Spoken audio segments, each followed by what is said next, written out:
समय था नवंबर 2025। बिहार में बीजेपी और जेडीयू की नई सरकार बनते ही लालू यादव परिवार के घर अचानक से सुबह के समय सरकारी डाक का एक व्यक्ति चिट्ठी लेकर पहुंचता है। उसके लिफाफे पर मुहर थी राज्य सरकार के निर्माण विभाग की। उस चिट्ठी के अंदर सीधी और ठंडी भाषा में लिखा हुआ था, डियर लालू जी एंड राबड़ी जी, जो आपकी पटना में 10 सर्कुलर रोड स्थित सरकारी आवास है जिसमें आप लोग 25-30 सालों से रह रहे हैं, उसे अब खाली करना होगा। यानी यह नोटिस परिवार को यह स्पष्ट करने के लिए भेजा गया था कि अब इस सरकारी घर में रहने के आधिकारिक हकदार वो नहीं है।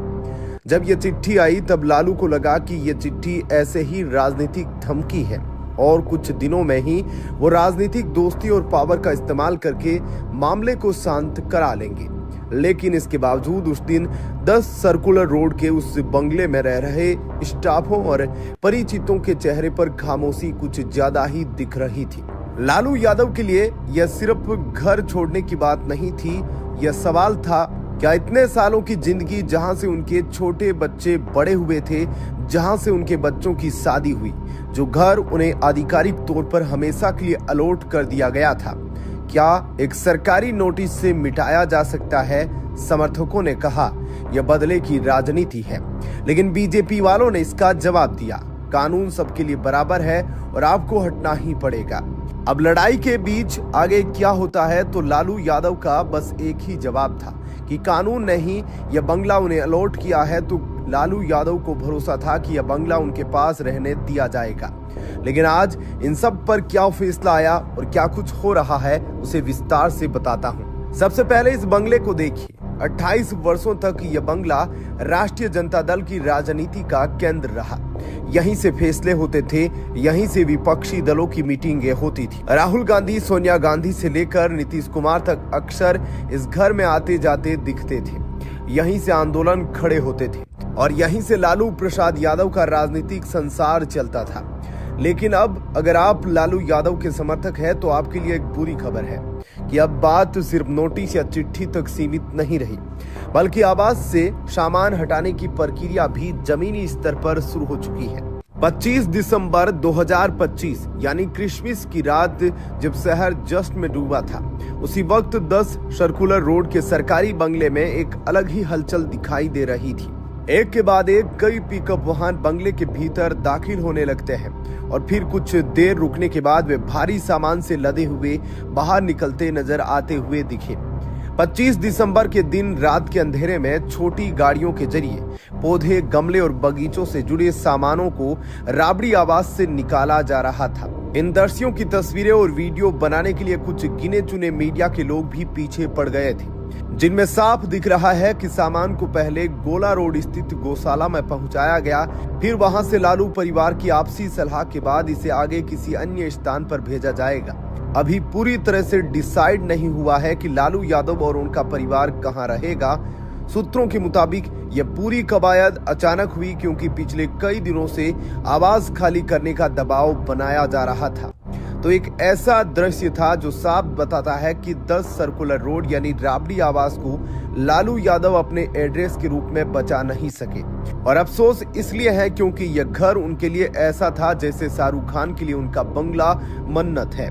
अब जो आगे बताने जा रहा हूँ वह अब आप सुनेंगे तो आप भी काफी इमोशनल हो सकते हैं। अगर आप इमोशनल व्यक्ति है तो इस वीडियो को आगे ना देखें क्योंकि आपकी आंखों से आंसू आने लग सकते हैं। दरअसल जिस वक्त इस आवास से सामान हटाया जा रहा था उस समय न लालू प्रसाद यादव पटना में थे, न राबड़ी देवी मौजूद थी, न ही तेजस्वी यादव और न ही तेज प्रताप घर में थे। परिवार का कोई भी पुरुष सदस्य नहीं था। यह महज संयोग नहीं था। दरअसल वे लोग उस पल को अपनी आंखों के सामने झेल नहीं पाते जब उनके घर से बने बनाए बगीचे, गमले, पशुओं को वहां से हटाया जा रहा हो, क्योंकि यह वही घर था जहां 25 साल से ज्यादा की जिंदगी बसी हुई थी।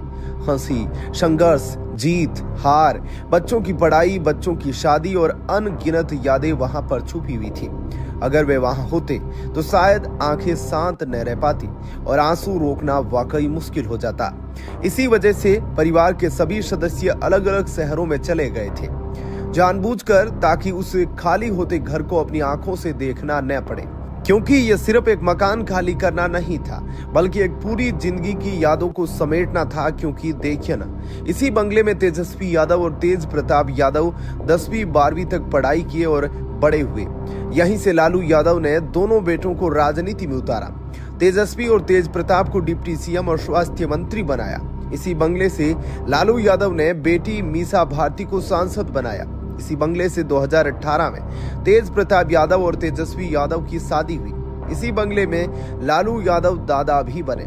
लालू यादव का अपने पोते पोतियों के साथ खेलते हुए जो वीडियो वायरल होते हैं वो इसी बंगले से होते थे। अब विडंबना देखिए, देश की राजधानी दिल्ली में लाल कृष्ण आडवाणी 6 साल से बिना किसी सदन के सदस्य रहे 3 एकड़ के अति विशाल बंगले में रहते हैं। लेकिन राबड़ी देवी सदन की सदस्य होने के बावजूद नहीं रह सकती, क्योंकि वो पिछड़ी जाति से आती है। वो अभी भी बिहार विधान परिषद में नेता प्रतिपक्ष है और विधान परिषद के सदस्य के तौर पर उनका कार्यकाल 2030 तक है।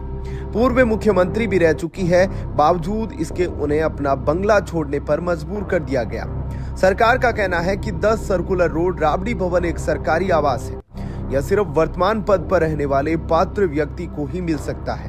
अब लालू यादव या राबड़ी देवी उस श्रेणी में नहीं आते जिसके तहत यह बंगला उन्हें दिया गया था। इसलिए नियमों के अनुसार बंगला खाली करना जरूरी है। सरकार इसे रूटीन प्रशासनिक कार्रवाई बताती है, लेकिन राजनीति यहीं से शुरू होती है।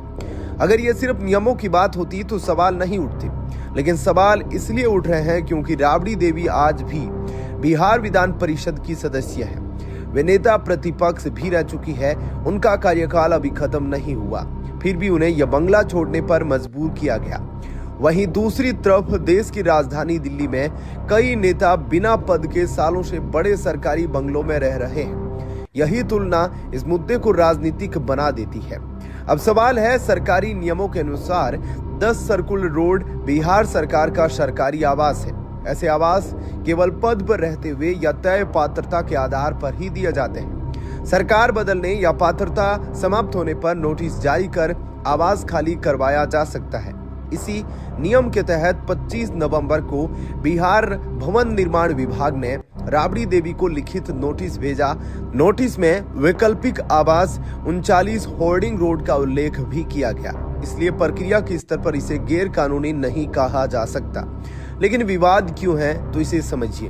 कागजी तौर पर यह सही है, लेकिन सवाल बराबरी और नियत को लेकर उठ रहे हैं। राबड़ी देवी आज भी संवैधानिक पद पर है। वे बिहार विधान परिषद की सदस्य हैं। उनका कार्यकाल 2030 तक है। वे नेता प्रतिपक्ष भी रह चुकी है, फिर भी उन्हें यह आवास छोड़ने को कहा जा रहा है, जो गलत है। आपका इस पर क्या कहना है? इस मुद्दे को लेकर अपनी राय टिप्पणी कमेंट सेक्शन में जरूर बताएं। नमस्कार, धन्यवाद।